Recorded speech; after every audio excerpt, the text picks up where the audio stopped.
Toronto Raptors Media Day has come and gone, and probably the most interesting little tidbit that I was able to pick up from that was the seeming disconnect between the front office and the players in this very important category.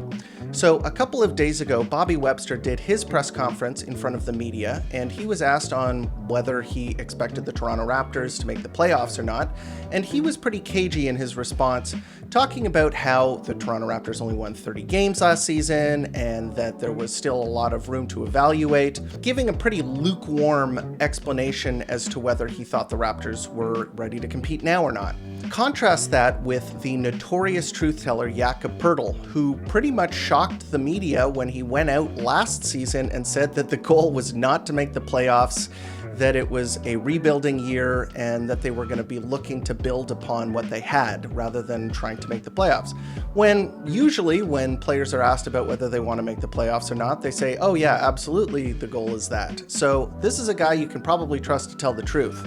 So on Monday, when he did his press conference, they asked him about what he thought about the expectations for the team this season, and he didn't hold back. He said that from top to bottom, from the players to the front office, which you would assume includes Bobby Webster, that they were going to try and make the postseason, and that the development years were behind them, and that it was time to make a push, and that this was the year that they were going to make a surprise push towards the playoffs and surprise a lot of people,